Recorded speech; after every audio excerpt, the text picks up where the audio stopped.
Donc, bonjour à toutes et bienvenue au webinaire de ce jour qui est animé par Jocelyne Regan, qui est kiné et qui intervient aussi à la Maison Rose de Paris. Donc, je me présente, Sienne Burguin, chargée de mission au sein de la Maison Rose.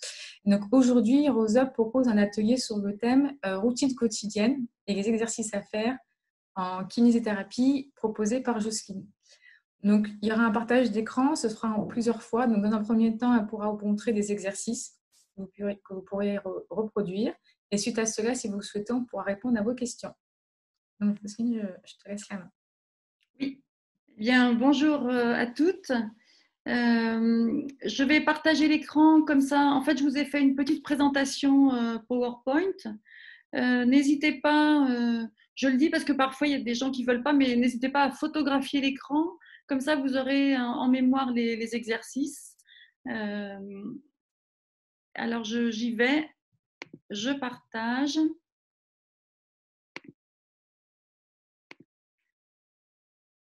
Voilà, et normalement, vous avez une présentation PowerPoint à l'écran. C'est Tout à bon? fait. Voilà. Oui. Alors, je vous présente donc quelques exercices à faire au quotidien avec l'idée quand même que ces exercices peuvent être faits à n'importe quel moment de votre parcours de soins. Alors, vous allez tout de suite voir que je vais vous donner beaucoup de choses à faire et vous allez peut-être me dire, mais il faut un temps fou pour faire tout ça. Alors, ne vous inquiétez pas, il n'est pas obligatoire de tout faire tous les jours.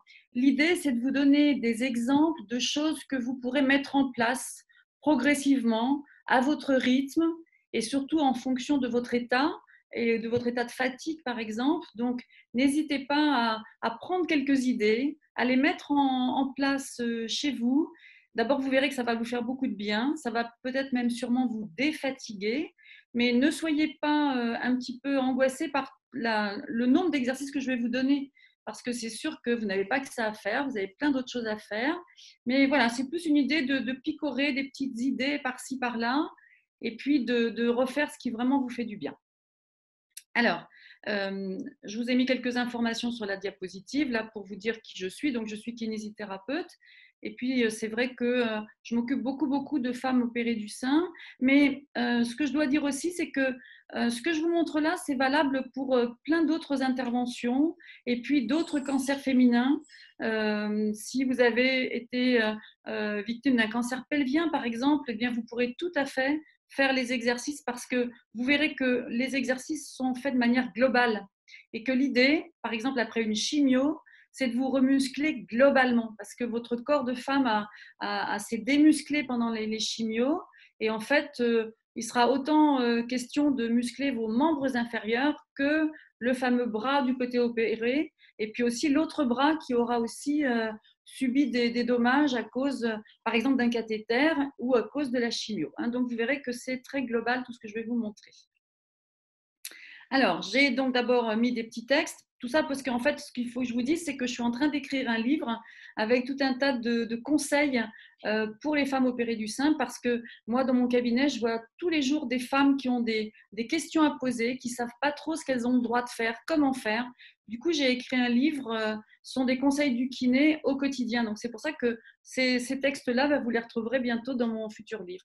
Alors, n'hésitez pas à photographier, moi, ça ne me dérange pas du tout. Alors, vous savez que tous les jours, on vous recommande de marcher au moins 30 minutes. Alors, là, déjà, une petite précision. Je pense que quand vous sortez de chimio, vous n'avez pas envie d'aller marcher et puis vous êtes trop fatigué pour le faire. Bon, bah, quand vous êtes trop fatigué, c'est pas grave, vous ne le faites pas. Vous restez tranquille chez vous, vous vous reposez et c'est normal de se reposer à ce moment-là. Par contre, dès que vous avez un petit peu plus d'énergie, essayez de dire autour de vous qu'il faut vous emmener marcher, qu'il faut vous accompagner et pas vous confiner dans votre lit. Ça, c'est extrêmement important. Et comme je dis souvent, même si vous faites un peu violence pour sortir du lit, eh bien, c'est vous rendre service que de vous aider à sortir de votre lit. Et même si vous ne marchez pas les 30 minutes par jour pour commencer, ce qui serait logique en fait, eh bien, c'est pas grave. Marchez 5 minutes, marchez 10 minutes et tous les jours, vous augmentez un petit peu votre temps de marche, votre temps de sortie. hein. Ça, c'est extrêmement important et vous allez voir que c'est ce qui va vous défatiguer. Alors, dites-vous bien, c'est une chose importante ça. La fatigue dans le cadre du cancer, c'est dû à des produits qu'on appelle les cytokines. Vous savez, on en a entendu parler dans le Covid. On a dit les gens ont un orage cytokinique. Ça veut dire qu'il y a plein de ces petites molécules qui fatiguent le corps.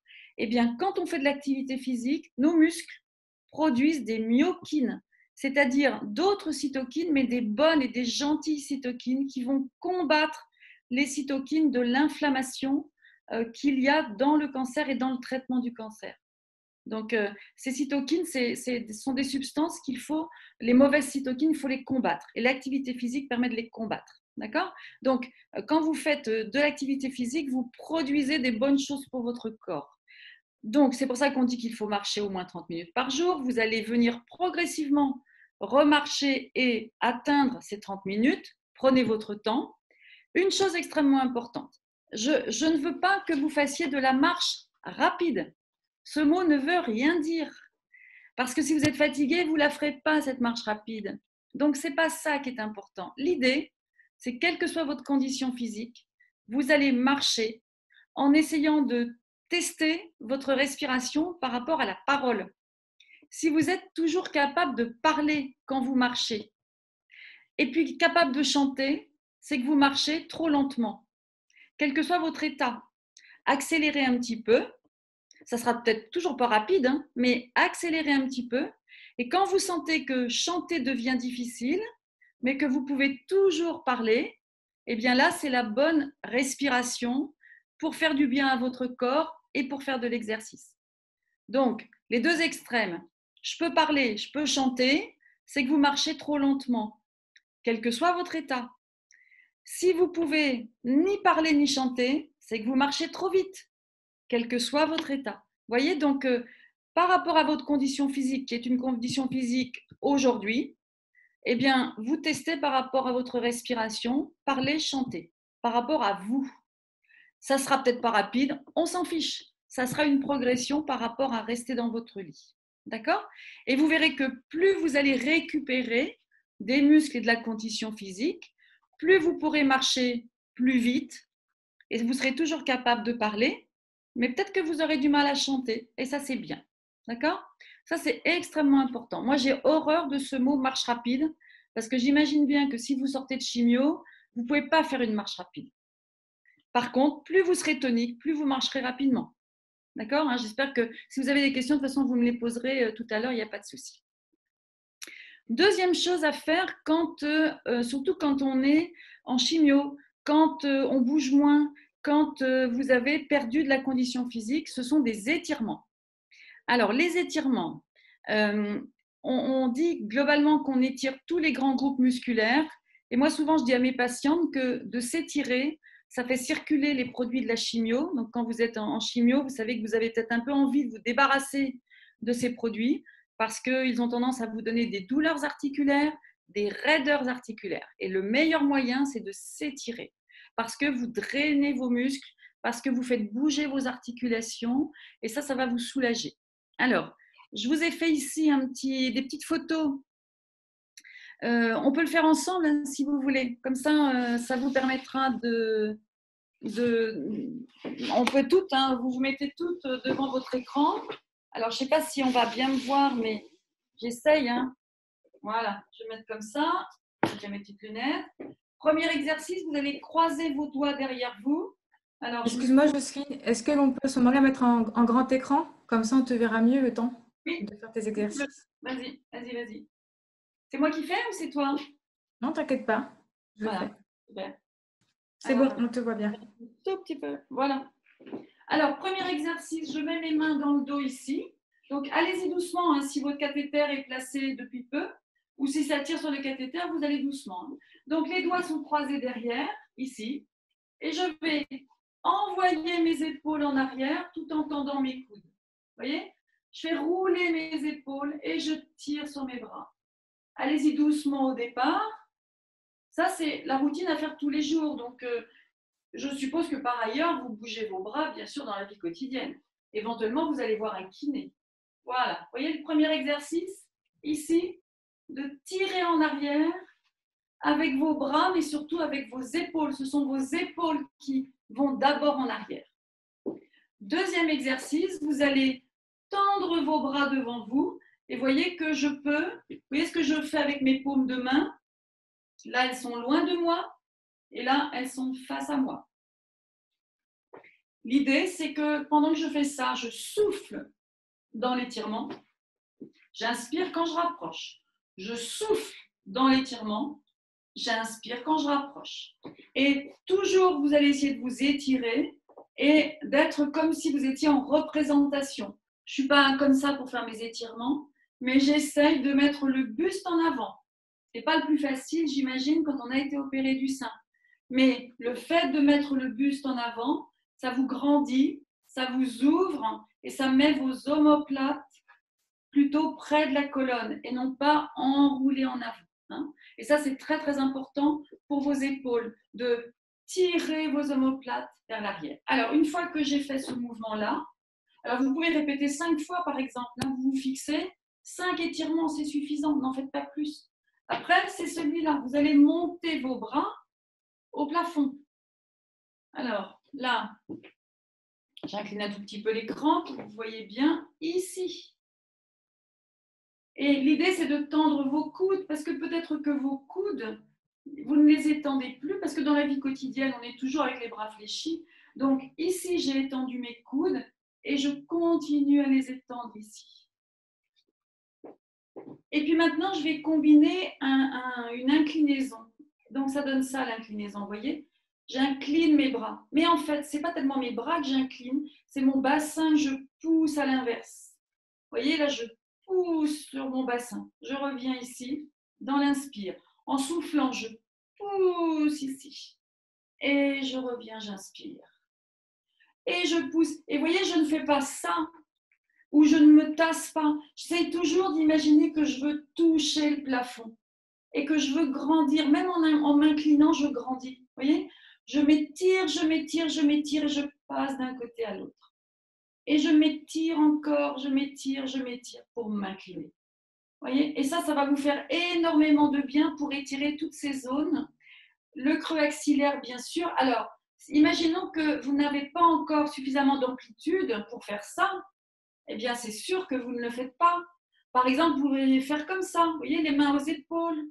Ça va vous faire du bien aussi.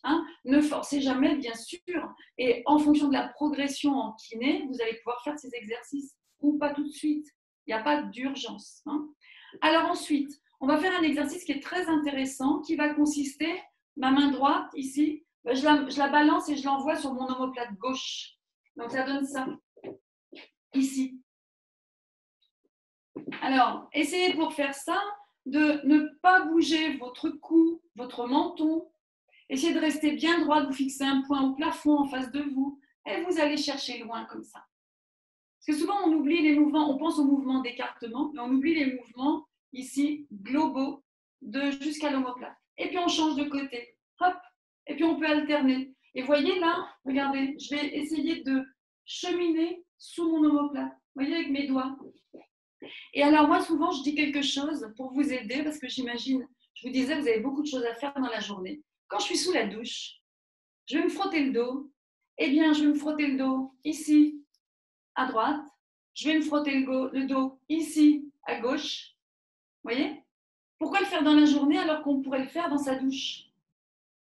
Donc, comme ça, vous ne perdez pas de temps. Non pas que les étirements soient du temps perdu, mais au moins, vous pouvez faire tranquillement, allez, sous la douche, c'est fait comme ça. D'accord? Bon, alors ensuite, une fois qu'on a fait ça, on va faire l'exercice qui est le plus difficile en fait dans la rééducation des épaules et l'entretien des épaules. C'est celui-là.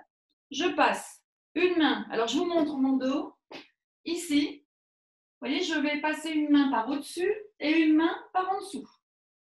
Et de l'autre côté, regardez, là j'ai du mal, hop, mais c'est pas grave si j'ai du mal, vous voyez, je ne touche pas là. Eh bien, pour toucher, il va falloir que j'échauffe un peu mon épaule parce qu'elle est plus raide que l'autre. On a toujours une épaule plus raide que l'autre, pour différentes raisons. Eh bien, alors je vais rester ici, puis je vais pousser mes coudes en arrière. Je vais pousser en arrière, toujours en soufflant. Et puis en poussant en arrière, bien petit à petit, mes doigts vont remonter. Et quand je pousse mes coudes en arrière, encore une fois, je bombe le torse. Donc ça fait travailler aussi votre région dorsale. Voilà, et ici comme ça. Et je pousse. Et puis petit à petit, ça vient. Alors attention, là encore au cathéter, mais un conseil, si on vient de vous retirer le cathéter, vous attendez quelques jours que ça cicatrise. Pareil, si on vient de vous le poser, vous ne forcez pas pendant quelques jours, même des fois c'est 15 jours de prudence. Mais une fois qu'on vous l'a retiré le cathéter, très souvent le mouvement comme ça vers l'arrière, il est limité parce que vous ne l'avez pas fait pendant longtemps à cause du cathéter. Alors refaites bien ces exercices-là qui sont très importants pour vos bras et vos épaules. Alors il y a un exercice aussi qui est celui-là. Alors là, vous allez tirer sur vos doigts. Alors, soit vous le faites au début, soit vous le faites à la fin, un peu comme un exercice de détente. Vous voyez, vous tirez vos bras et puis vous imaginez que vous poussez des murs. Poussez des murs, poussez des murs.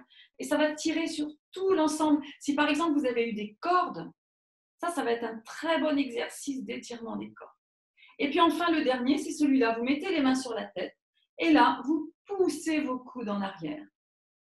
Là, c'est un peu l'étirement final parce que vous pouvez très bien cambrer aussi votre dos. Regardez, par exemple, vous êtes resté longtemps assise et puis vous avez un peu mal à vos lombaires. Eh bien, aujourd'hui, on sait que quand on a mal aux lombaires en étant longtemps assise, il faut plutôt les cambrer.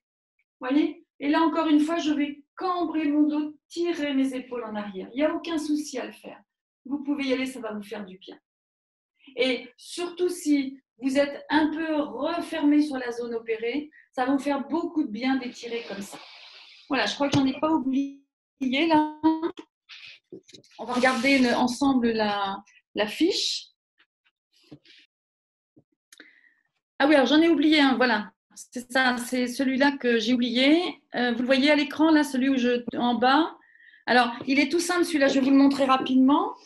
En fait, on a les deux bras parallèles devant soi, et puis on tourne comme si on voulait regarder derrière. Et au final, nos deux bras, vous voyez, je vais vous faire de profil. Je suis comme ça, je tourne et je tire, je tire, je tire, je tire, parce que mon bras devant, il est resté devant et il n'est pas venu avec. Et là, c'est toute la torsion du tronc qui va faire du bien. Donc, toujours en soufflant, allez-y doucement, n'allez pas trop loin. Et on se trouve ici de l'autre côté. Et on va travailler vraiment l'ouverture entre les deux bras. Voilà. Comme ça, vous avez une routine d'étirement qui va un petit peu englober tous les mouvements du membre supérieur. Alors, une chose importante et que je dis souvent à mes patientes, parce que quand je leur dis il faut vous étirer, c'est bien de vous étirer, elles disent ah bah oui, mais c'est la double peine, j'ai été malade, j'ai eu des traitements, c'était fatigant, puis maintenant il faut que je m'étire. Non, non, non, tout le monde devrait s'étirer. C'est-à-dire que ça, cet étirement-là, il va servir à toutes les femmes qui veulent garder des articulations souples. Donc, vous savez, ça c'est l'OMS qui recommande à nous tous, tout le monde, tout le monde, tout le monde, quel que soit notre état, quel que soit notre âge, de s'étirer tous les jours. Parce qu'une épaule qui n'est pas étirée, elle vieillit mal. Et si en plus il y a eu des cicatrices et de la chirurgie, quel que soit le problème, c'est encore une raison de s'en raidir.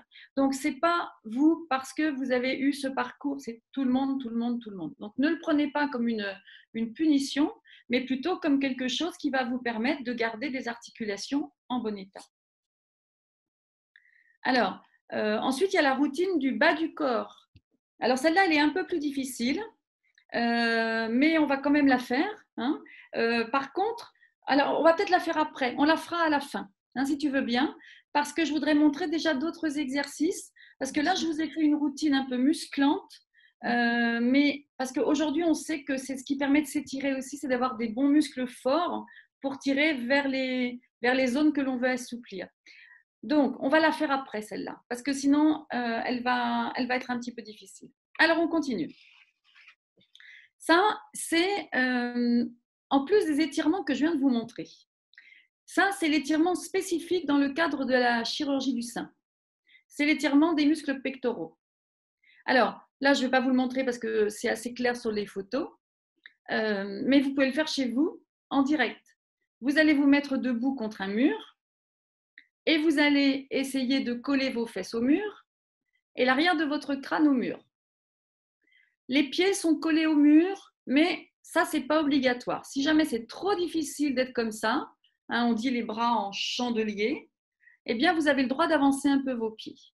Donc, vous allez vous mettre comme ça et vous allez mettre vos bras, donc, comme ici, et vous collez vos coudes, donc doucement aussi du côté opéré si vous n'êtes pas habitué à le faire, mais j'espère que vous êtes déjà habitué à le faire. En tout cas, ça, c'est vraiment l'étirement du pectoral. Donc là, vous voyez, on imagine que l'opération a eu lieu à droite. Pourquoi j'ai mis le coussin? Parce que souvent, quand vous êtes opéré, si vous avez de la radiothérapie, si votre pectoral est raide, eh bien, vous avez du mal à faire toucher la main avec le mur. Donc, le coude, lui, il touche, mais pas la main. Alors, vous allez placer un coussin. Ça peut être un gros coussin, on s'en fiche, c'est pas grave. Et ce qui est important, c'est que vous devez presser sur le coussin pour tenir le coussin. Et en pressant sur le coussin, vous activez les muscles postérieurs, hein, c'est-à-dire les muscles de l'omoplate, les muscles de l'arrière du bras, et ça va permettre de dire au pectoral, eh bien, tu vas te calmer, tu vas t'apaiser, tu vas te détendre, et il va obéir parce qu'il n'a pas le choix. C'est de la physiologie. Quand on contracte un muscle, le muscle opposé se détend. Alors, si vous avez un pectoral qui a été irradié, vous savez qu'il est plus épais et plus dense et plus raide. Si vous avez un implant qui est derrière le pectoral dans une reconstruction, le pectoral souvent il se contracte tout seul parce qu'il n'est pas content qu'il y ait un implant derrière, eh bien il faut éduquer ce pectoral et lui expliquer qu'il doit se détendre. Et puis si vous avez toutes sortes de raisons d'avoir le pectoral qui se rétracte, c'est fréquent dans la chirurgie du sein, eh bien ça lui fera du bien. Et là encore, comme je dis à tout le monde, les pectoraux de tout le monde sont rétractés parce que nos objets, ils sont toujours devant nous. Vous voyez, si je suis devant mon écran d'ordinateur, je pianote, mon pectoral, il est en action. Et donc, forcément, si je ne me tiens pas bien, mon pectoral, il va se raccourcir. Si je me redresse, mon pectoral, il va s'étirer. Mais dans la chirurgie du sein, très souvent, les femmes sont embêtées par leurs pectoraux. Et souvent, moi, je vois des femmes revenir en kiné 5 ans après l'épisode et le parcours de soins, et tout simplement parce qu'elles ont mal. Et elles ont mal dans la zone du sein. Alors, bien sûr, elles s'inquiètent, ce qui est légitime. Elles vont voir leur oncologue, et en fait, l'oncologue, il fait passer une mammo et tout va bien. Tout est en règle. Mais simplement, elles ont oublié de s'étirer. Et forcément, le pectoral qui a été dans une période rétracté, induré, fibrosé et irradié, lui, il s'en donne à cœur joie, il se rétracte. Parce que dans la vie quotidienne, on va tous se rétracter un jour ou l'autre. Eh bien, si on fait ces étirements, donc ça ne prend pas beaucoup de temps, hein, tous les jours, on devrait le faire au moins une fois, se mettre contre le mur, vérifier qu'on peut presser les deux mains contre le mur. Donc au début, vous mettrez le coussin, puis après, vous n'aurez plus besoin du coussin parce que vous aurez les coudes contre le mur, les mains contre le mur, et vous serez toute droite avec la tête contre le mur et les fesses contre le mur et les talons contre le mur. Donc ça, cette verticale, c'est votre point de référence, hein. Donc faites-le et puis amusez-vous autour de vous à prendre des adolescents qui ne se tiennent pas bien, à prendre des adultes, même des personnes un peu plus âgées qui ne se tiennent pas bien parce que de fait sur la Terre, personne ne se tient bien. Eh bien, vous verrez qu'ils ont aussi des pectoraux raides. Donc ça sert à tout le monde une fois de plus. Ce n'est pas seulement pour vous, mais vous, parce qu'il y a eu cette chirurgie, cette irradiation, cette fatigue qui vous a recroquevillé, c'est encore plus intéressant à étirer. D'accord? Donc, là, je vous ai montré aussi la posture couchée sur le dos. Et ça sera à faire tous les soirs avec le bassin, vous voyez, qui tourne du côté opposé au côté opéré. Donc, les genoux sont posés sur le matelas, sur le sol, sur le tapis, comme vous voulez. Et puis, j'ai toujours mis le coussin au cas où la main resterait en l'air parce qu'il ne faudrait surtout pas que cette main reste en l'air. Parce que si la main reste en l'air et que vous la tenez, vous la tenez avec votre pectoral. Donc, ce n'est vraiment pas une bonne idée. Donc, il faut toujours pousser contre le coussin et vous renforcez les muscles qui étirent le pectoral. Voilà, donc ça, à faire tous les soirs. Par exemple, dans votre lit. Donc, ça ne prend pas longtemps. Et vous savez ce qu'on dit aujourd'hui? On dit que du moment que vous êtes souple, le fait de faire une fois le mouvement suffit à vous maintenir la souplesse. Mais si vous ne le faites pas tous les soirs, qu'est-ce qui va se passer? Petit à petit, vous allez vous enraidir sans même vous en rendre compte, parce que vous ne voyez plus le kiné, parce que vous avez repris votre travail, parce que vous êtes très occupé. Et puis un jour, vous allez avoir mal à l'épaule, vous allez avoir mal dans le sein et vous allez vous dire « Ah tiens, j'ai peut-être un peu oublié mes étirements. » Donc ne les oubliez pas, vous vous brossez les dents, eh bien vous étirez vos pectoraux. Et puis étirez les deux côtés, et puis vous allez comparer. Et parfois, parce que vous êtes droitière, eh bien votre pectoral droit il va être plus raide que votre pectoral gauche alors que vous êtes opéré à gauche. Mais c'est parce que la vie quotidienne enraidit nos pectoraux. Voilà, donc ça c'est très important pour moi à faire, en plus de la routine d'étirement globale, voyez. Mais c'est pour ça que je vous ai dit au départ, on va mixer tout ça, vous allez faire à votre rythme, prenez des petites choses qui vous font du bien. Et ça, en général, cet exercice-là, il fait du bien parce qu'il vous détend sur une zone qui était recroquevillée. Alors, on continue. Là, on va passer aux exercices musculaires. Alors, je ne vais pas tout vous développer parce que ça serait trop long, mais là, il faut travailler vos bras. Alors, je vous entends peut-être déjà réagir et souvent on vous dit, après la chirurgie, ne portez plus, ne faites plus ceci, ne faites plus cela avec vos bras. Moi, je vous dis, vous pouvez tout faire avec vos bras, avec le bras opéré, avec un curage axillaire, même si le curage a été étendu. Vous pouvez tout faire du moment que vous faites progressivement. C'est-à-dire du moment que vous rééduquez vos muscles, vous réentraînez vos muscles à l'effort et vous leur mettez petit à petit des résistances à ces muscles. Parce que c'est sûr que si vous faites très vite après l'opération ou à tout moment de votre parcours un effort très important avec vos muscles du bras et qu'on vous a retiré beaucoup de ganglions, eh bien peut-être que votre bras va un peu gonfler parce que votre système lymphatique il a été un petit peu perturbé et comme il est perturbé, la charge lymphatique, c'est-à-dire tout le liquide que vos muscles veulent éliminer après leur effort, eh bien, la zone du creux de l'aisselle ne peut pas accepter tout ça. C'est trop du jour au lendemain. Donc, il faut réhabituer votre système lymphatique à récupérer tout ce que le muscle libère après un effort, moyennant quoi votre bras ne gonflera pas. Donc, c'est très important, ça, cette notion de progression. Et puis, surtout, parce que c'est une phrase que je veux vous dire à chaque webinaire, n'oubliez jamais qu'on vous a retiré des ganglions du sein et pas les ganglions du bras. Même si on vous a opéré dans le creux de l'aisselle, le chirurgien, il s'est arrangé pour retirer les ganglions sur le côté du sein, dans le creux de l'aisselle. Et les ganglions qui drainent le bras, le chirurgien, il a essayé de ne pas y toucher. Donc, ne vous faites pas non plus une montagne de ce bras qui risque de gonfler, parce que souvent le bras il gonfle parce que vous ne le bougez pas assez, parce que vous avez peur, parce qu'on vous a dit des choses contradictoires, parce qu'on vous a dit des choses un peu dogmatiques, ne pas bouger, ne pas porter, etc. C'est tout l'inverse aujourd'hui que l'on sait. Et d'autant plus que votre curage axillaire, il a retiré les ganglions du sein, pas les ganglions du bras. Ça, c'est ce qui se faisait il y a 50 ans, il y a 40 ans, il y a 30 ans, même 20 ans. Mais aujourd'hui, déjà, il y a la biopsie du ganglion sentinelle qui épargne énormément le creux de l'aisselle, mais même dans un curage, on prend les ganglions du sein et on épargne les ganglions du bras. Donc, votre bras, il est juste faible parce que vous avez été opéré, parce que vous avez perdu du muscle. Et donc, il faut récupérer du muscle. D'accord? Mais progressivement.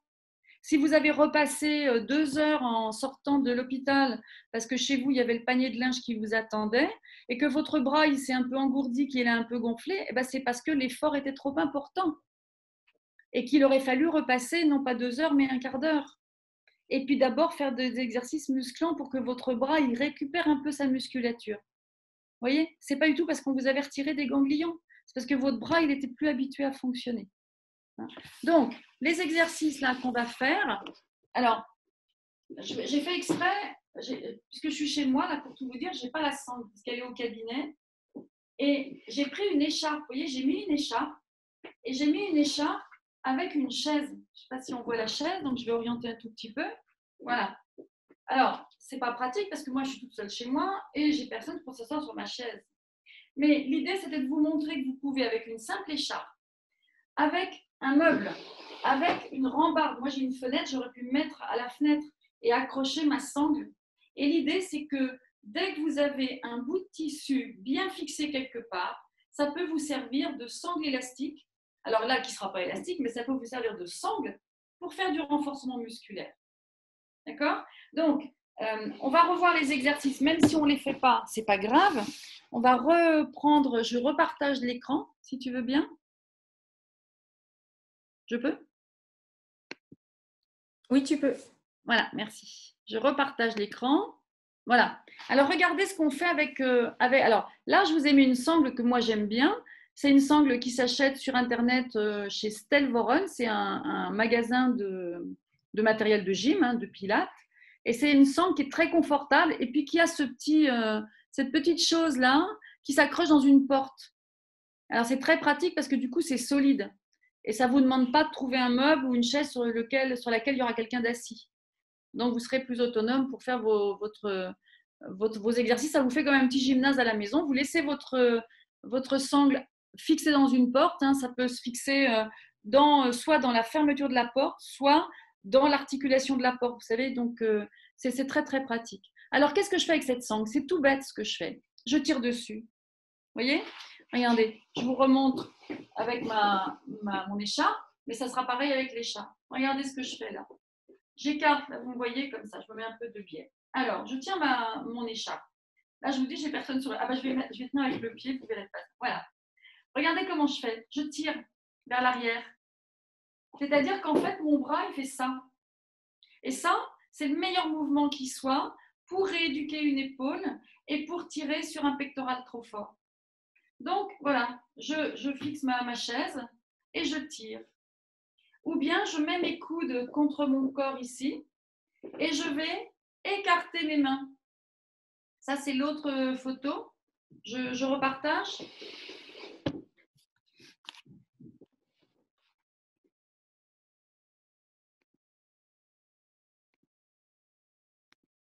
Voilà. Donc, l'autre photo, ce que je voulais vous montrer, c'est celle-là.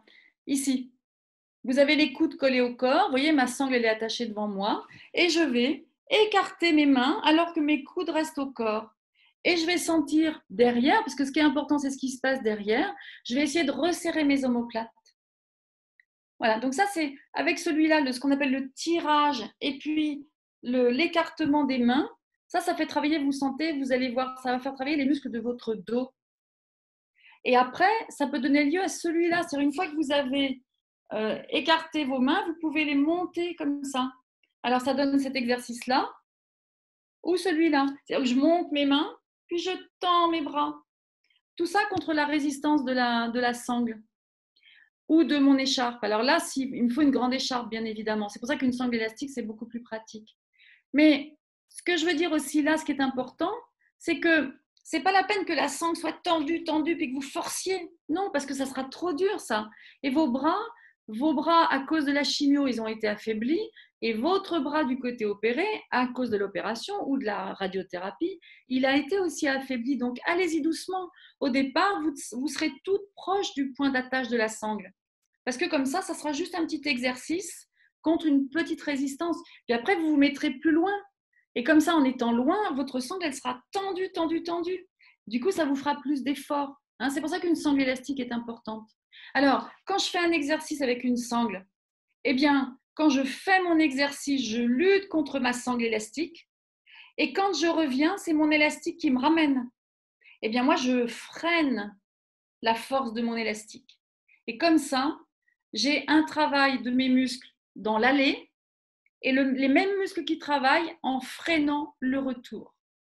Et ça, c'est hyper important pour vous parce que c'est comme ça que vous allez récupérer des jolis bras. Parce que nous, les femmes, on aime bien aussi avoir des jolis bras et pas avoir des bras qui pendouillent. Et bien, vous avez le droit aussi d'avoir des jolis bras. Et vous savez, je pense toujours à une patiente qui venait au cours de Pilates et qui me disait « Jocelyne, j'ai de la lymphe ». Et je la regardais, je disais « Mais non, vous n'avez pas de la lymphe. c'est tout simplement que vous n'avez pas fait vos exercices et que vos bras, ils sont mous. Mais comme toutes les femmes, on a facilement les bras mous. Et ce n'est pas pour autant de la lymphe. Et justement, la lymphe, elle sera d'autant plus éliminée que vos muscles, ils vont pomper et drainer. Hein. Donc, ne soyez pas obnubilés par « c'est mou, c'est de la lymphe ». Non, c'est mou parce qu'on n'a pas de muscles, nous les femmes. Et que si on veut avoir du muscle, il faut les entraîner. Et malheureusement, par rapport aux hommes, il faut beaucoup plus les entraîner que les hommes. Parce que les hommes, ils ont une masse musculaire, une vraie masse. Et nous, on a besoin de les entraîner fréquemment. Donc, dès qu'on peut, on prend notre élastique et tous les jours, on va faire quelques séries, mais pas forcément beaucoup. Et puis comme ça, nos muscles, on va sentir qu'ils se tonifient. Ah oui, j'ai fait celui-là aussi. J'ai mes bras devant toujours pour commencer. Hein. Et puis, je ramène derrière moi, sur mes hanches. Eh bien, pareil, c'est toujours pour travailler les muscles du dos. Hein. Vous avez remarqué, mes exercices, ils vont toujours vers l'arrière comme ça. Voilà. Alors, il y a juste une exception. Là, je me suis tournée par rapport au point d'accroche de ma sangle. Et puis, j'ai fait ça, en fait. Comme ça, je tends comme ça. Et ça fait travailler vraiment le dessous de bras. Et vous voyez, par rapport, vous pourriez me dire, on peut faire pareil avec une petite bouteille d'eau dans les mains. Oui, mais non. Parce qu'en fait, la petite bouteille d'eau, elle va peser un certain poids. Et puis, c'est très limité finalement une bouteille d'eau. Vos bras, ils sont beaucoup plus forts que capables de bouger une bouteille d'eau. Avec l'élastique, vous avez un travail beaucoup plus complet parce que c'est l'aller et le retour. Alors qu'avec la bouteille d'eau, le retour, c'est un autre muscle qui travaille et pas forcément un bon muscle à faire travailler. Donc avec l'élastique, c'est le même muscle qui travaille. Dans l'aller et dans le retour, donc il travaille plus. Et puis plus vous vous éloignez du point d'attache, plus il y a de résistance.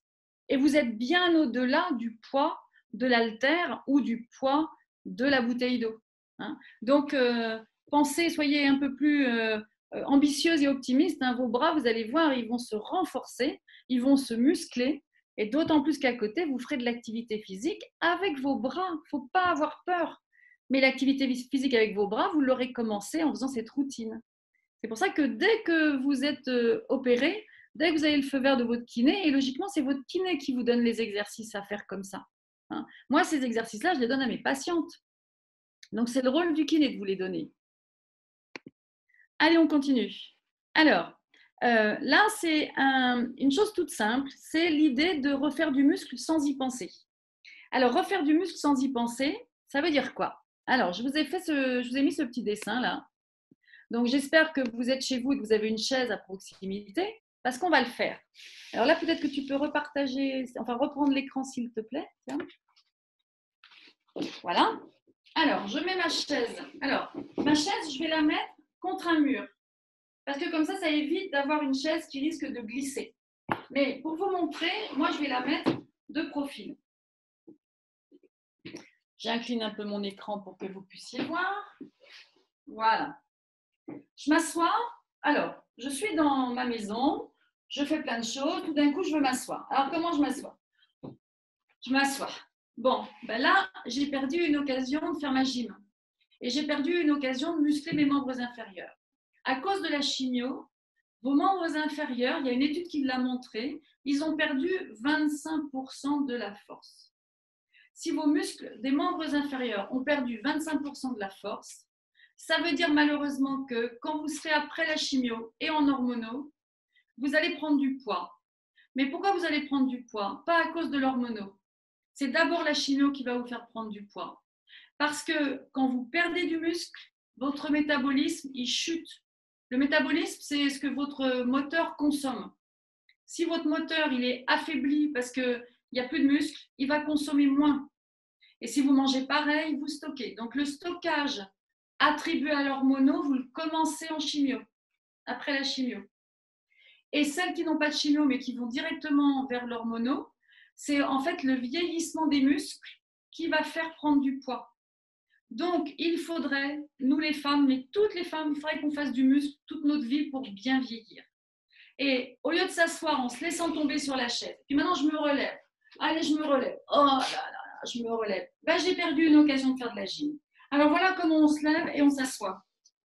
Et puis, vous savez, vous compterez un jour, peut-être, moi je ne l'ai jamais fait, mais combien de fois par jour on s'assoit et on se lève? C'est énorme.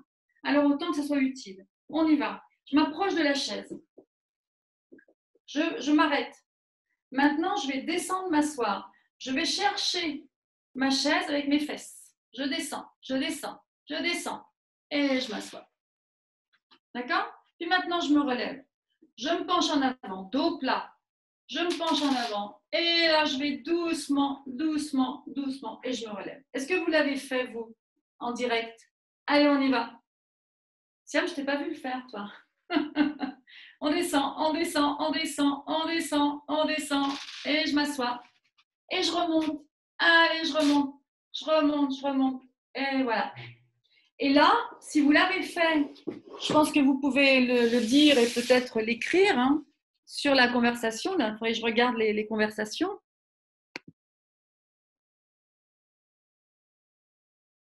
Alors, bon, on verra après les questions parce que c'est intéressant. Donc, quand on fait ça, alors oui, ça fait, voilà, Christelle, elle dit, oui, ça fait les cuisses. Eh bien, oui, ça fait les cuisses. Hein. Et mine de rien, si vous faites ça au ralenti, alors après, on peut raffiner un peu. On reste, au lieu de poser ses fesses tout de suite, on reste et on compte 1, 2, 3, 4, 5 en respirant. Eh bien là, je peux vous dire qu'on va le sentir dans les cuisses. Hein. Et si vous le faites tous les jours un petit peu, et qu'en parallèle, alors je repartage mon écran. Voilà, c'est bien celles qui l'ont fait, elles ont senti tout de suite le travail dans les cuisses. Hein.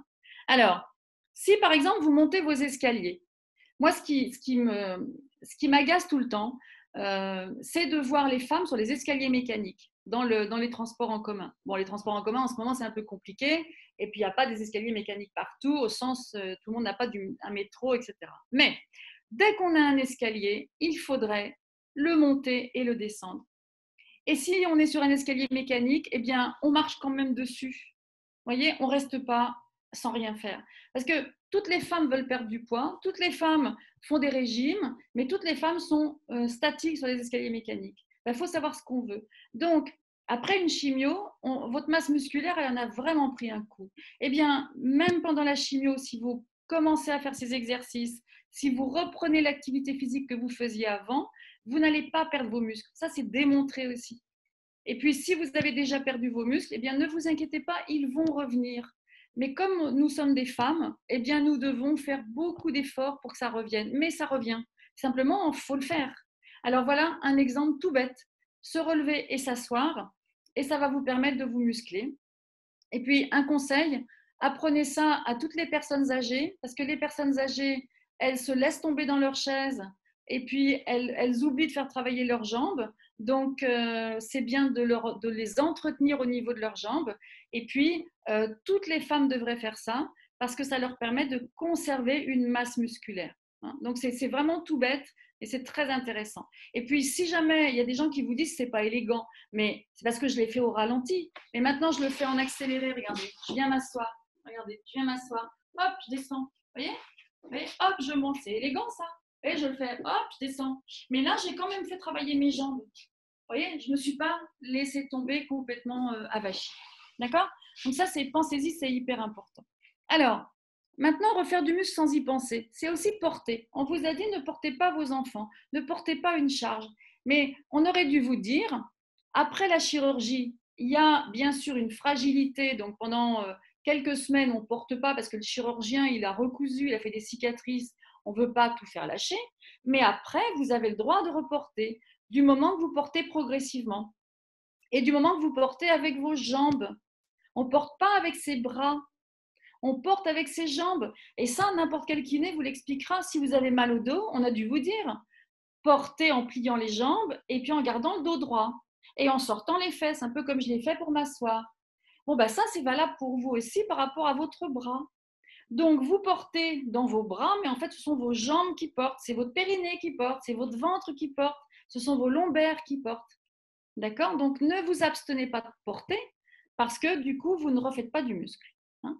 Et puis, dès que vous vous tenez droite, eh bien, ça aussi, c'est refaire du muscle sans y penser. Et donc, on avait écrit avec les journalistes de Rose Magazine, dans le numéro 17, je crois, il y avait eu ce petit article Fitness en 12 que j'avais écrit avec des petits exercices. Par exemple, dès que vous passez sous une porte, eh bien, vous allez toucher la porte. Eh bien, ça paraît tout bête, mais à chaque fois que je touche ma porte, j'entretiens mes épaules. Et du coup, je n'ai pas besoin de le faire en plus. Donc, à chaque fois que vous passez sous une porte, crac, vous tirez sur vos bras. Voilà. Et puis, c'est voilà, c'est faire du muscle sans y penser. Nous, les femmes, on a besoin de faire du muscle toute notre vie. C'est ce qui va nous aider. Alors, on va revenir à la, du coup, là, on a échauffé un peu nos jambes. On va pouvoir faire ça parce qu'il est un petit peu costaud. Hein, cette routine bas du corps, c'est un petit peu difficile. Mais vous allez voir que vous allez pouvoir tout à fait le faire. Donc, on a le temps encore de le faire ou tu préfères qu'on réponde aux questions? Sinon, c'est bien de répondre aux questions. Puis ça, vous photographiez. Et puis, vous essayerez de le faire. Et puis, de toute façon, je ferai sûrement une petite vidéo sur YouTube. Peut-être que c'est bien de répondre aux questions. Photographiez cette image. Il y a les explications en dessous. Vous allez le faire chez vous, doucement parce que c'est un petit peu difficile au niveau des jambes. Et puis, je préfère qu'on réponde peut-être aux questions si on ne veut pas prolonger trop longtemps. Hein. D'accord. Parce que comme il y a toujours des questions très intéressantes, c'est important aussi qu'il n'y ait pas de malentendus sur tout ce qu'on peut faire. Hein.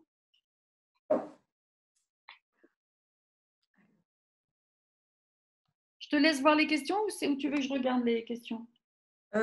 Voilà, je vais commencer. Il y a Christelle qui demande justement quels exercices à faire pour les femmes qui sont touchées par un cancer pelvien. Eh ben, en fait, si on part du principe que on s'enraidit quand on est une femme, au niveau des épaules à cause de la vie quotidienne, et puis au niveau du le ventre et le dos s'affaiblissent, alors là plus parce qu'il y a eu des cicatrices au niveau de la paroi abdominale, tout ce qu'on a fait là, on l'a fait en soufflant, on a fait en gainant le ventre, c'est-à-dire quand je souffle, je rentre mon ventre, c'est-à-dire que j'ai l'impression que mon tour de taille se rétrécit. Eh bien, tout ça, c'est bon, quelle que soit la chirurgie, et en particulier pour les chirurgies du ventre.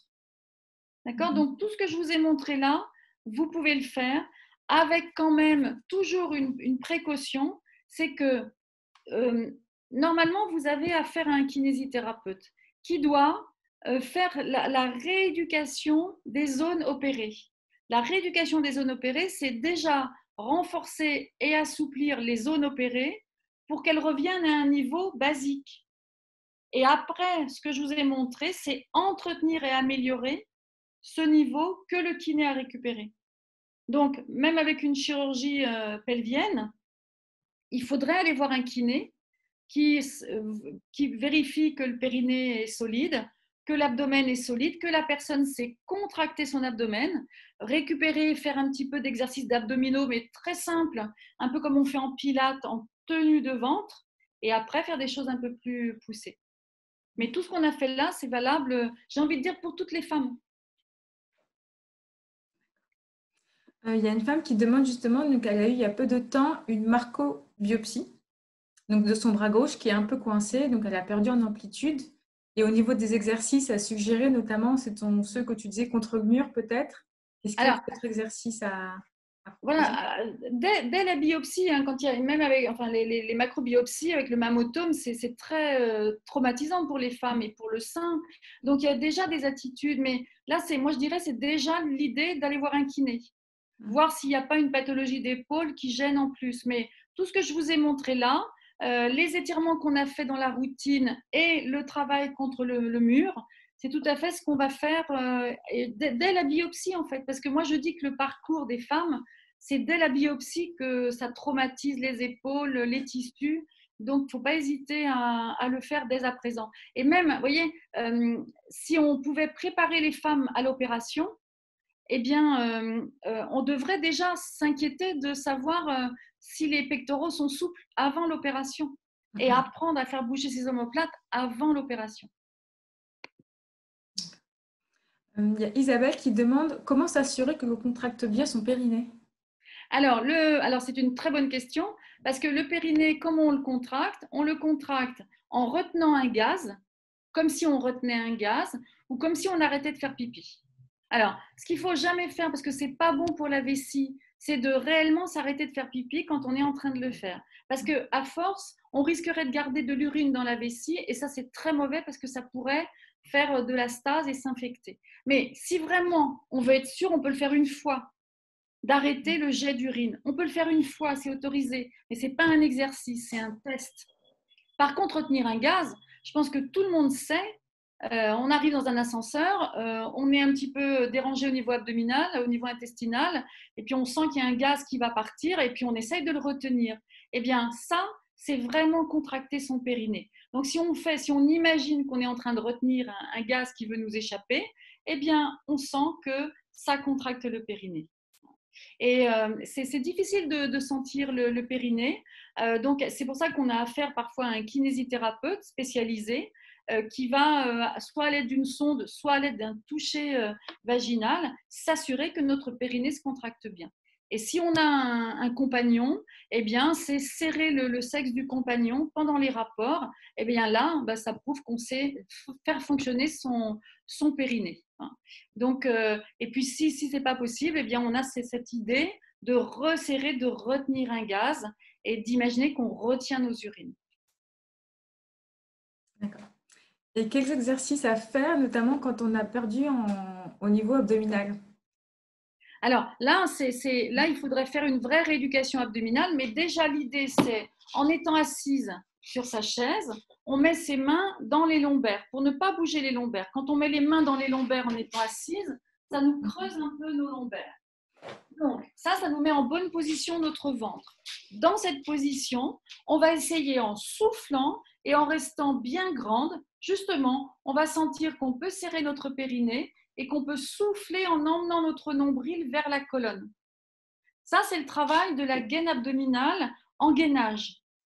Eh bien, déjà, quand il y a eu une opération, même ça, c'est difficile pour les femmes opérées. Donc, déjà, c'est le premier exercice. Je suis bien assise, je ne bouge pas mon dos, ma colonne est bien droite. Je vais souffler en serrant le ventre, en serrant mon périnée. Et voilà, et après, je relâche. Et j'ai senti que mon diamètre abdominal, il s'était resserré. Après, je vais lever un bras et pendant que je lève mon bras, je souffle, je serre mon ventre et je sens que mon ventre me tient. Ma ceinture abdominale, le tour de taille, c'est un gainage. Et donc justement, Alors, il y a Sophie qui dit, excusez-moi, juste je regarde les questions. Sophie, elle dit, pour le périnée, je me sers du cercle de pilates que l'on trouve en magasin de sport, ça aide, mais c'est pas sûr, Sophie.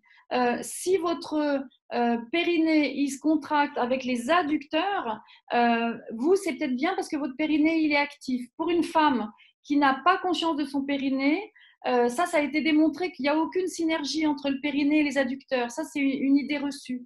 Alors vous, ça peut vous aider parce que vous êtes déjà éduqué, mais une femme qui va faire cet effort avec les adducteurs, ça peut au contraire la forcer à pousser. Donc, il faut faire attention à ça. Juste, il y a Anne qui dit, pour l'exercice contre le mur, je dois mettre 2 coussins car aucune de mes mains ne touche le mur. Bah oui, mais c'est tout à fait vrai et tout à fait possible. Moi, je veux même vous dire une chose, quand je forme les kinés, je forme les kinés à la prise en charge du cancer du sein. Les kinés, c'est souvent des femmes jeunes, mais qui travaillent avec leurs bras, vous voyez, qui ont de la force dans les bras. Je les mets au mur pour leur montrer l'exercice qu'elles doivent faire à leurs patientes. Ben, il y en a plein qui n'arrivent pas à toucher le mur. Elles sont étonnées à chaque fois, parce qu'elles ne font pas d'étirement. Elles n'ont pas le temps, mais elles ne pensent même pas que c'est utile parce qu'elles sont jeunes. Eh bien, c'est utile parce qu'on s'enraidit et d'autant plus qu'on est musclé sur l'avant. Donc, Anne, c'est tout à fait normal. Ah ben, alors, on met 2 coussins, c'est pas grave, hein, puis on pousse. Et vous allez voir que petit à petit, vos épaules vont s'assouplir. Ah oui, c'est ça que je te demandais en fait. Donc, c'est une fois par rapport aux exercices au niveau des lombaires, notamment quand on a de l'arthrose. Quels sont les conseils que tu peux apporter? Si on a de l'arthrose au niveau lombaire? Oui, et genoux. Alors déjà, au niveau arthrose au niveau des lombaires, déjà, on oublie qu'on a de l'arthrose au niveau des lombaires. Parce que avoir de l'arthrose au niveau des lombaires, c'est pas, comment vous dire, comment je pourrais vous dire ça gentiment? C'est pas parce qu'on a de l'arthrose sur le compte-rendu radiologique que c'est cette arthrose qui fait souffrir. Alors, oublions les comptes rendus radiologiques. On doit gainer sa colonne pour pas l'abîmer dans les gestes de la vie quotidienne. Déjà. Donc, tout ce que je vous ai expliqué pour le ventre, là, serrer son ventre en soufflant, se tenir droite, c'est bon pour nos colonnes.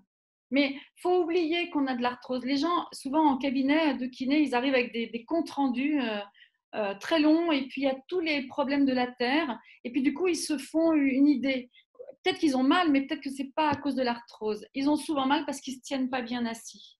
Ils se tiennent avachis, avec un ventre qui ne sert à rien, avec une façon de s'asseoir comme on a vu, où on se vautre sur la chaise. Eh bien déjà, redressez-vous, redressez vos lombaires, gainez vos lombaires en soufflant, en serrant le ventre, et vous verrez que déjà, votre colonne, elle va être protégée. Alors, par contre, l'arthrose des genoux, c'est un peu différent parce que là, c'est vrai que, par exemple, l'arthrose des genoux, quand on va descendre les escaliers, on va avoir mal aux genoux. Mais tout ça, c'est peut-être parce qu'aussi, on manque de muscles. Alors, refaisons les exercices, les étirements, les exercices de s'asseoir et de se relever de la chaise. Allons voir un kiné pour qu'il fasse des exercices spécifiques du genou. Et puis, les genoux, ils vont récupérer de la force. Donc, il y a tous ces exercices musclants que je vous ai montrés qui sont simples. Alors, là, je vois passer, j'ai de l'arthrose au cervical qui me font extrêmement souffrir. Mais oui, mais faut arrêter la gym. Oui, faut arrêter la gym si la gym fait mal. Il faut aller voir un kiné. Il y a peut-être des choses à faire avant de faire de la gym. Il faut déjà que la colonne soit protégée avant de faire de la gym, si ça fait aussi mal. Hein. Et puis, oui, il y a tout. Alors maintenant, on rentre dans la rhumatologie, mais c'est bien. Mais une coxarthrose très avancée, il y a un moment, la coxarthrose très avancée, il faut se faire opérer, il faut se faire poser une prothèse de hanche. Parce que sinon, vous pouvez pas, vous aurez toujours mal dans tous les exercices. Il y a un moment, quand le cartilage est vraiment abîmé, et là, on n'est plus dans l'arthrose lombaire, hein, on n'est plus dans l'arthrose de la colonne. Là, il y a une vraie corrélation entre ce qu'on voit à la radio et les douleurs. Il faut se faire opérer. Une question de Elena qui demande, après une ablation en construction mammaire immédiate, donc des deux seins, qu'est-ce que l'on peut faire comme exercice? Tout ce que je vous C'est ce que vous venez de dire. ai montré là, mais avec une précaution quand même, si vous venez de vous faire opérer, il y a quand même un délai où ça sera plutôt de la rééducation avec un kiné avant de faire des exercices toute seule chez vous. Donc, il faut déjà qu'il y ait un début de réentraînement de vos muscles. Et ça, c'est chez le kiné au départ. Et normalement, après une reconstruction immédiate, il y a toujours à peu près un mois de cicatrisation. Donc, pendant un mois, on va faire attention à ce qu'on fait. Là, je vous ai montré ce qu'on appelle des routines, c'est-à-dire c'est après à faire chez soi, mais ça veut dire qu'on a déjà récupéré et au moins on est cicatrisé. Le chirurgien, il n'est pas intervenu il y a 3 jours. Hein. Donc, il faut faire attention à ça. Par contre, si vous êtes en chimio, par exemple néoadjuvante, que vous n'avez pas encore été opéré, allez-y, franco, vous pouvez faire tout ce que vous voulez. Et quand vous avez eu une opération, logiquement, c'est le kiné qui vous donne un feu vert et qui va vous montrer ces exercices, logiquement. Ça fait partie de son job. Alors, juste une question, parce qu'il y a une question qui est très importante. Marie-Thérèse qui dit l'exercice des bras en chandelle, donc c'est chandelier, oui, doit faire travailler les muscles qui tiennent les seins aussi. Non. Alors, par pitié, Marie-Thérèse, il n'y a pas de muscles qui tiennent les seins. Et le muscle qui tient les seins dans l'imaginaire des femmes, c'est le pectoral. Et s'il y a bien un muscle qu'il ne faut pas faire travailler parce qu'il est de toute façon trop dur, trop irradié, trop raide et trop embêtant, c'est le pectoral. Donc, sortez-vous de l'idée qu'il y a un muscle qui tient les seins, c'est pas vrai. Le seul muscle qui tient les seins, c'est le possier du cou, c'est quand on fait X, vous voyez, X, et ça remonte ce que ça peut, c'est-à-dire pas grand-chose. Et si vous voulez avoir une poitrine bien placée, travaillez votre dos, grandissez-vous, redressez-vous, et là, vos seins, ils seront bien placés. Malheureusement, les femmes opérées du sein, pour plein de raisons, elles sont comme ça, et ça rétracte les pectoraux, et ça ne met pas en valeur. Donc, redressez-vous, grandissez-vous, et ce sont les muscles du dos, quand ils sont forts, qui redressent la poitrine. Le pectoral, il n'a jamais rien redressé. Le sein, il est posé sur le pectoral. Contracter le pectoral, pour les femmes opérées du sein, c'est pas bon. Moi, je dis aux kinés que je forme, l'ennemi public numéro 1 des femmes opérées du sein, c'est le pectoral. C'est pas un ami. Mais dans l'imaginaire de beaucoup de femmes, oui.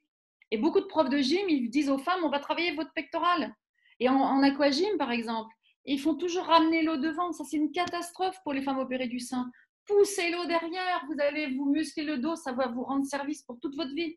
Poussez l'eau derrière, jamais ramener les bras en avant. Et tout à l'heure, je ne sais plus qui parlait du cercle de Pilates pour les adducteurs. C'est pareil, un cercle de Pilates, jamais je presse dessus. Je tire dessus pour écarter. Jamais je presse sur rien du tout. Ah oui, il y a énormément d'idées reçues. Et c'est pour ça que j'ai écrit mon livre. Là. Je l'ai écrit parce que pendant le confinement, j'avais que ça à faire quasiment. J'ai écrit que par rapport aux idées reçues parce que moi, je vois mes patientes au quotidien. Elles sont embarrassées dans leur vie d'idées reçues. Et moi, ça m'agace parce que les femmes, mes patientes, j'ai envie qu'elles soient bien. Et souvent, elles se prennent la tête avec des idées reçues. Et dans le livre, j'ai l'impression qu'il n'y a que ça. C'est que combattre les idées reçues. Oui, il y a Isabelle qui demande justement quel est le bon intitulé à mettre sur les prescriptions pour des séances de Ah, kiné pour un alors, cancer c'est une du sein. bonne, On en a parlé une c'est fois, bien, je sais que c'est c'est une très question. bien. C'est massage et rééducation. Ça, c'est le mot, si vous voulez, pour dire kiné. Massage et rééducation de l'épaule, du membre supérieur et du rachis. Le rachis, c'est la colonne vertébrale. Nous, quand on s'occupe d'une femme opérée du sein, on s'occupe de la femme dans la globalité.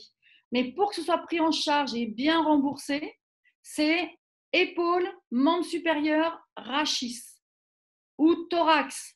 Voilà. Mais il faut que ce soit le tronc, l'épaule, le membre supérieur. Et surtout pas massage de la cicatrice, ça c'est pas une prescription. On sait très bien nous les kinés que quand il y a une cicatrice, il faut qu'on la masse. Mais ça correspond à rien au niveau nomenclature de la sécu. Voilà.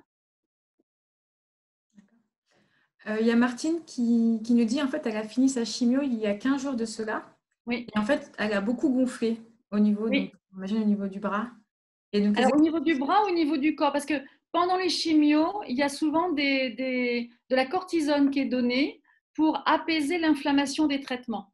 Donc Mm, souvent les femmes, elles gonflent globalement pendant les chimios à cause de la cortisone. Et ben là encore, il faut bouger. Si elle peut, il faut qu'elle aille à la piscine. Toutes les activités physiques vont l'aider à drainer. mm, mm, Et puis en général, si elle a arrêté elle a fini la chimio, elle a arrêté aussi la cortisone, elle va dégonfler spontanément. Mais toute l'activité physique fait dégonfler. mm, Et mm. plus on aura une activité physique aquatique, plus la fluidité de l'eau va aider le corps à drainer. À drainer. Parce que c'est au niveau du corps justement, elle a Ouais, précisé c'est les ça. gonflements Voilà. qu'elle a Ouais, ressentis. ouais. L'idéal, c'est la piscine. Marcher dans l'eau, nager, faire de l'aquagym, parce que le fluide de l'eau, le mouvement de l'eau sur le corps draine. Logiquement, quand vous sortez d'une séance de piscine, vous avez envie d'aller aux toilettes. Ben, ça veut dire que vous avez drainé votre corps. Mm, Et mm. d'autant plus qu'il y a de l'œdème. Il y a Fabienne qui demande au bout de combien de mois on peut retrouver sa masse musculaire en faisant les exercices fréquemment. Ah, je ne sais pas. C'est vrai. Je ne peux pas répondre à ça parce que ça dépend d'où vous êtes parti, comment vous étiez avant. Moi, je vais vous dire que il faut jamais se décourager parce que la masse musculaire, ça revient lentement, mais ça revient. Par contre, ce qu'il faut bien comprendre, c'est que vous devez vous apprendre à bouger tout le temps, tout le temps, tout le temps, tout le temps. Alors, je ne dis pas qu'il ne faut pas vous mettre de temps en temps sur un lit à bouquiner. Hein, attention, je n'ai pas dit ça. Mais ce que je veux dire, c'est qu'il faut bouger, il faut faire du muscle et il faut bouger en essayant de faire fonctionner vos muscles. Mm, Vous voyez, je mm. vous ai montré l'exemple de la chaise, mais ça peut être, si vous jouez avec un enfant, eh bien, vous allez essayer de bien vous placer pour le soulever, pour le porter. Euh, Si vous faites du jardinage, au lieu de vous mettre complètement recroquevillé, ben vous allez essayer de faire travailler vos jambes. Vous voyez, tout est bon pour travailler nos muscles au lieu de les laisser dans des mauvaises positions. Mais je ne peux pas vous dire, ce que je peux vous dire, c'est que ça revient. Donc, c'est pour ça qu'il faudrait jamais s'arrêter de faire de l'activité physique, jamais s'arrêter de faire des efforts, de monter les escaliers, sauf bien sûr quand vous êtes très fatigué. Ça, c'est logique, on respecte.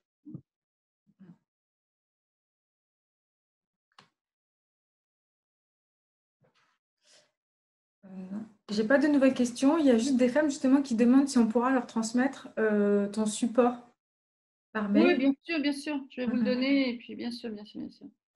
Je regarde s'il n'y a pas des questions qui pourraient Oui, servir à tout le monde. tout à fait. Je vais Euh, regarder là. Il y a Jackie c'est Jackie qui dit j'ai pas bien compris pourquoi on n'utilise pas la bouteille pour muscler. Parce qu'en fait, Jackie, c'est la bouteille, elle est souvent trop légère.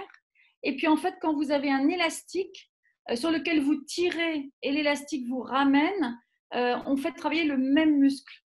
Alors qu'avec la bouteille, on peut faire travailler un muscle puis son antagoniste. Et des fois, l'antagoniste, on n'a pas envie de le renforcer. Voilà. Mais ça, c'est voilà, on le comprend quand on fait l'exercice en vrai et quand on voit les muscles qui se contractent. Il y a Isabelle qui demande justement s'il existe des exercices spécifiques pour stimuler le creux de l'aisselle. Voilà, qui est insensible après Ouais. l'opération. Alors ce ne sont pas des exercices qui vont redonner la sensibilité au creux de l'aisselle, mais il faut que le creux de l'aisselle, comment dire, que les cicatrices du creux de l'aisselle soient suffisamment souples pour qu'elles ne gênent pas la repousse des petits nerfs. Vous savez que quand le chirurgien coupe la peau, il va couper des petits nerfs. Et c'est ce qui va donner l'insensibilité de la peau. Alors ça va repousser. On sait qu'un nerf repousse. Mais si une cicatrice est trop raide, trop épaisse, les petits nerfs, ils ont du mal à passer au travers de la cicatrice. Et ça va donner des zones insensibles longtemps.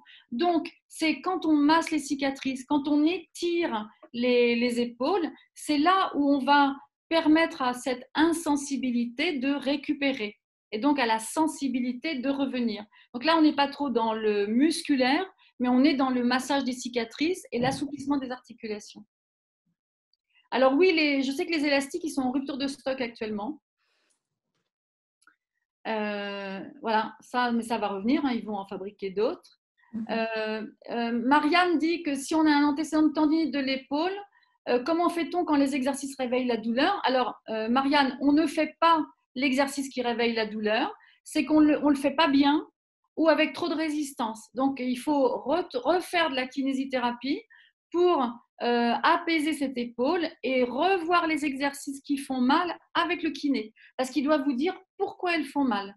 Hein, pourquoi les exercices font mal? Logiquement, un exercice ne doit pas faire mal. En tout cas, il ne faut pas le faire si ça fait mal, hein, parce que ça risquerait de réveiller la douleur. C'est sûrement que votre épaule, elle n'est pas bien placée pour l'exercice. Et quels exercices pour douleur des trapèzes? Muriel demande. La douleur des trapèzes, c'est souvent parce qu'on ne se tient pas bien et que la tête, elle est projetée en avant. Alors, je vais vous montrer juste, ce n'est pas un exercice, c'est plus une détente, mais c'est très agréable à faire. Et vous voyez, ça peut se faire, par exemple, à la fin, on s'est fait une petite séance de gym, on se fait cet exercice. Alors, c'est vraiment tout simple. Je me mets contre le mur. Moi, j'aime bien être contre le mur parce que c'est mon plan vertical et ça m'est beaucoup utile, hein, et ça doit l'être pour beaucoup de personnes aussi. J'avance mes pieds, j'avance mes fesses du mur et je vais reposer contre le mur simplement par l'arrière de mon crâne. Voilà, je ne sais pas si vous voyez parce que je suis de face, mais vous voyez comment je suis là? Mes pieds, ils sont à peu près à ça du mur, donc à ça du mur. Mes fesses sont à ça du mur, mes épaules sont à ça du mur et il n'y a que ma tête contre le mur. Donc je suis un peu comme si je faisais la planche. Et mes bras, ils sont complètement détendus et ils pendent derrière donc mes mains sont derrière mes fesses en fait. Et je reste comme ça. Alors, je ne suis pas trop loin du mur, attention, hein, ne vous mettez pas trop loin du mur. Et je ne sais pas si Muriel qui posait la question, est-ce que vous l'avez fait, Muriel? Et donc, dans cet exercice, en fait, c'est le moment où vous mettez votre tête à l'inverse de ce qu'elle a subi toute la journée. Notre tête, toute la journée, qu'est-ce qu'elle fait? Elle est en avant. Parce qu'on regarde notre smartphone, on regarde les objets qu'on a devant nous, on marche dans la rue en regardant par terre. Donc, on est tout le temps comme ça. Ou pire, comme ça, vous savez, le coup de tortue, comme ça, devant nos écrans. Alors, nos trapèzes qui sont là, ils retiennent notre tête, hein, comme les rênes d'un cheval. Et je peux vous dire que nos trapèzes, ils souffrent. Dans cette position, quand j'ai la tête en arrière posée contre le mur, j'ai plus de contraction de mon trapèze. Et ça, je le fais de temps en temps. Dans la journée, quand j'ai été beaucoup assise, je le fais dans ma douche le soir et je me mets de l'eau chaude, ça me détend mes trapèzes. Je le fais à tout instant. Et Marianne demande, le tamoxifène réveille-t-il les douleurs tendineuses? Oui, oui, bien sûr. C'est pour ça que quand vous êtes sous hormonothérapie, il faut faire des activités physiques, d'étirements, parce que les étirements favorisent la bonne santé de nos tendons. L'alimentation aussi favorise ou pas la bonne santé de nos tendons, mais il faut encore plus le faire quand vous êtes sous hormonothérapie. Donc, tout le monde devrait faire des étirements, mais quand vous êtes sous hormonothérapie, il faut le faire encore plus. Il ne faut pas dire « je suis sous hormono, c'est ce qui me fait mal, donc j'abandonne tout ». Non, c'est encore plus d'activité physique, mais prudente et consciente de ce qu'on fait pour avoir des tendons de bonne qualité. Et puis de faire ce qu'on devrait conseiller à tout le monde, c'est-à-dire une alimentation qui ne serait pas inflammatoire, etc., etc. Juste là, c'est un aspect un peu plus technique. Nous avons Farassou qui demande justement comment porter avec les jambes et le ventre dont tu parlais tout à l'heure. Eh ben, comme j'ai La fait pour posture. m'asseoir. Alors, regarde, vas-y. Si tu peux remettre l'écran, je vais vous montrer comment porter la chaise. Ouais. On te voit bien, tu es en grand? Ah, vous me voyez? Ok, ça Ouais. marche. Alors, là, je suis plus assise sur la chaise parce qu'elle est devant moi. Mais je vais vous la soulever, la chaise. Et je fais comme quand je m'assois tout à l'heure avec ma chaise derrière moi. Ça donne ça. Alors, j'ai mes pieds écartés. D'accord? Je plie mes jambes, je sors mes fesses. J'attrape ma chaise, je la ramène vers moi et je soulève ma chaise avec mes jambes. En fait, regardez, je recommence, je la descends. Hop, et je la remonte. Vous voyez, c'est mon travail de mes jambes. Et la position comme ça, c'est la position du sumo. Vous me voyez en sumo là? Voilà. En fait, retenez cette position du lutteur. Quand on voit des Jeux Olympiques à la télé, il y a des lutteurs. La position du tennisman qui attend la balle au service, la position du sumo, la position de l'haltérophile. Eh bien, nous, il faut prendre ces positions. Et quand on prend ces positions, on se muscle et on se protège. Vous voyez, c'est un cercle vertueux. Je ne m'abîme pas, mais en même temps, je me muscle et je me protège. Alors que si je me mets mal, je m'abîme et je me démuscle. Et plus je suis démusclée, plus je m'abîme, et plus je m'abîme, plus je suis démusclée. Et c'est ça, en fait, c'est vraiment ça qui fait qu'on va se muscler, nous les femmes, c'est qu'on est tout le temps en train de solliciter nos muscles. Alors qu'en général, nous les femmes, on est tout le temps en train de les mettre au repos.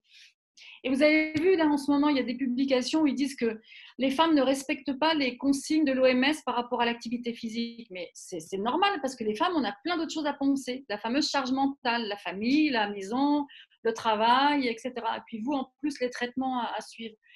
Mais c'est pour ça qu'il faut essayer de trouver des moments où on fait autre chose, puisque nous, on sait faire plusieurs choses en même temps. Eh bien, on fait autre chose, mais on se muscle. Et on ne fait pas des choses qui nous abîment. Et c'est comme ça qu'on va pouvoir garder une masse musculaire. Et puis après, on éduque aussi la famille à dire maintenant, c'est à moi d'aller faire de l'activité physique. Ou alors, on emmène la famille le faire, les enfants et tout, et le mari. Mais les hommes, souvent, eux, ils continuent leur sport, hein, tout le temps. Et nous, on s'occupe de la maison. Donc, il faut aussi qu'on reprenne un peu de place à ce niveau-là, au niveau de l'activité physique. Parce que c'est pour une bonne santé. Alors, les séances de kiné sont-elles prescrites même après 5 ans de la mastectomie? Mais bien sûr, dès que vous avez mal, dès que vous avez un souci, tout à l'heure, il y avait une autre question aussi. Oui, c'est en fin d'hormonaux, le même Voilà. principe. Mais la kiné, ce n'est pas juste en post-opératoire, c'est dès que vous avez un souci, le kiné, il est là pour vous remettre sur pied. Alors, si ça s'est dégradé parce que ça fait longtemps, eh bien, le kiné va vous redonner un petit peu des conseils. Et puis, le kiné, il doit vous donner des conseils de choses à faire chez vous. Pendant le confinement, moi, ça m'étonnait toujours les femmes qui disaient « Mon kiné n'est plus là pour me drainer, je suis perdue. » Bah oui, mais le kiné, il doit donner des exercices à la maison. C'est quasiment obligatoire, que ce soit pour un problème d'œdème ou n'importe quoi d'autre. Hein. Donc, bien sûr que vous avez le droit, et même, il faut demander, il faut réclamer. Et Muriel, elle dit, il me semble que la chimio a baissé mes capacités à faire plusieurs choses en même temps. Mais tout à fait. Ça aussi, c'est démontré que la chimio agit au niveau du cerveau avec des problèmes d'attention, des problèmes de mémorisation et aussi cette double tâche, cette multitâche, cette compétence de multitâche. Mais ne vous inquiétez pas, ça va revenir, ça aussi. Mais donc, il faut aussi stimuler le cerveau, mais c'est réel, vous avez tout à fait raison, c'est réel ça. Et ce n'est pas dans la tête, hein, c'est une réalité des traitements. Donc, faut vous entraîner à le faire et vous allez voir que vous récupérez. Voilà. Je ne vois pas de nouvelles questions. Bon, je vais donner ma présentation. Je vais envoyer ma présentation. Voilà. Et puis comme ça, je vais la mettre sous PDF. Comme ça, ce sera plus facile à diffuser. D'accord. Et puis, merci à vous en tout cas pour votre… Alors, est-ce qu'on aura les vidéos aussi Alors oui, les vidéos seront mises en ligne sous 15 jours sur la chaîne YouTube de l'association. Donc, c'est Rose Magazine 1. Donc, il faudra une c'est les quinzaine de jours. les vidéos du Les webinaire. webinaires, exactement. D'accord. Et concernant le support, donc si vous souhaitez pour pouvoir le recevoir, je vous invite à nous écrire à contact.paris@maisonrose.fr. Maison avec un S. Et comme ça, donc faites-nous la demande et on pourra vous transmettre par mail. Et puis, je vous ai mis à la fin de ma présentation, vous verrez, il y a ma chaîne YouTube et puis mon Instagram où il y a des choses aussi à regarder.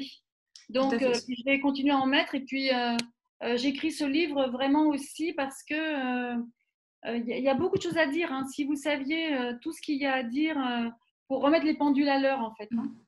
Et comme j'ai fait sous forme d'abécédaire, avec d'autres kinés aussi qui m'ont aidé pour certaines lettres, il y a plein de conseils. Je n'ai pas encore d'éditeur. Si vous connaissez un éditeur, vous me l'envoyez. Mais voilà, ça devrait se faire. Voilà. Mais en tout cas, merci à vous toutes pour votre attention. C'est toujours un plaisir. Si je peux vous aider, voilà, c'est vraiment très bien.